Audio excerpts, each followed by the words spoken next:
Sevgili öğretmenlerimiz, COVID-19 salgın koşullarında 2021-2022 eğitim öğretim yılını gerekli tüm önlemleri alarak yüz yüze eğitime ara vermeden tamamlamanın sevincini yaşıyoruz.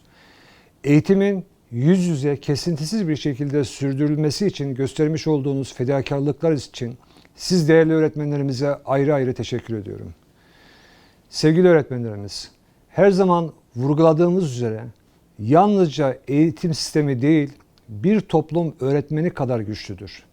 Ne mutlu bizlere ki 1.200.000 öğretmeniyle güçlü bir eğitim kadrosuna sahibiz. Bakanlık olarak öğretmenlerimizi her açıdan desteklemek, onların toplumdaki itibarlarını artırmak ve mesleki gelişimlerini sürekli kılmak en öncelik verdiğimiz alandır. Bu hususta bu yıl tarihi nitelikte gelişmelere tanıklık ettik.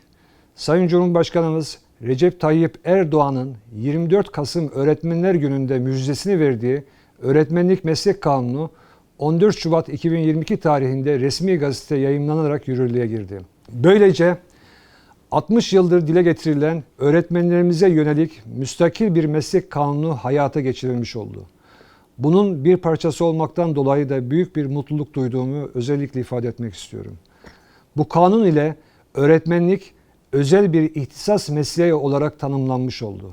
Öğretmenlerimiz, uzman öğretmen ve baş öğretmen şeklinde kariyer basamaklarında ilerleyebilecek, kazandıkları bu yeni unvanlarla uyumlu şekilde başta maaş artışı olmak üzere yeni özlük haklarına kavuşmuş olacaklar.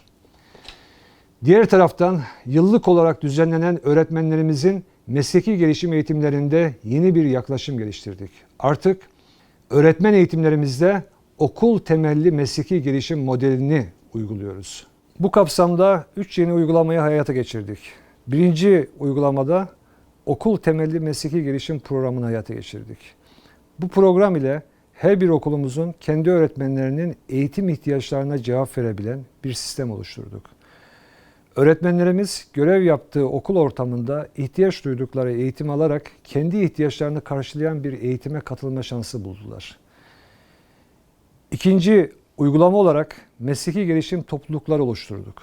Bu uygulamayla öğretmenlerimizin kendi meslektaşları, akademisyenler, alanında uzmanlar ile buluştuğu, tecrübelerini paylaştığı uygulama temelli bir eğitim yaklaşımını hayata geçirdik. Üçüncü yaklaşım olarak öğretmen yönetici hareketlilik programını hayata geçirdik.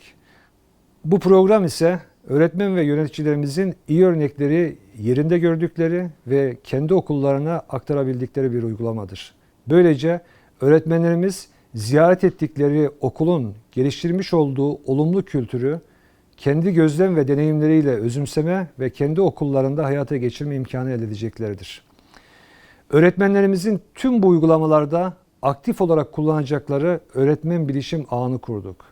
Öğretmen bilişim ağı, öğretmenlerimizin mesleki gelişimleri için bir buluşma noktası olarak tasarlanarak iyi uygulamaların paylaşılması ve yaygınlaşmasına da katkı sunmaktadır. Gelinen noktada bakanlığımızca öğretmenlerimizin ve okul yöneticilerinin mesleki ve kişisel gelişimine destek olmak amacıyla verilen belge sayısı %220 oranında artmıştır. Ortaya konan tüm bu yaklaşımlarda amacımız okul yöneticilerimizin ve öğretmenlerimizin sürekli yanında olarak siz değerli öğretmenlerimizin kişisel ve mesleki gelişimlerini sürekli desteklemektir. Bu yaklaşımların tamamı geliştirilen programların tüm harcamaları devlet desteğiyle gerçekleştirilmekte, tüm giderler bakanlığımız tarafından karşılanmaktadır. Bu sebeple mesleki gelişim programlarını nasıl geliştirdiysek ve kapasitesini nasıl artırmayı hedefliyorsak 2022 yılındaki bütçemizde bu geliştirilen kapasiteyi destekleyecek şekilde güncelledik ve 2021 yılındaki bütçemizi yaklaşık 35 kat artırdık. Tüm bu çalışmalarla okul yöneticilerimizin ve siz değerli öğretmenlerimizin bireysel ve mesleki gelişimlerini desteklemeye, eğitim sisteminin niteliğini daima yükseltmeye devam edeceğiz. Bu duygu ve düşüncelerle 2021-2022 eğitim öğretim yılını yüz yüze tamamlamada vermiş olduğunuz desteklerden dolayı tek tek hepinize en içten şükranlarımı sunuyorum. Bugün başlayacak olan mesleki çalışma programında siz değerli öğretmenlerimize verimli, başarılı bir çalışma dönemi diliyorum. Hepinize başarılar diliyorum.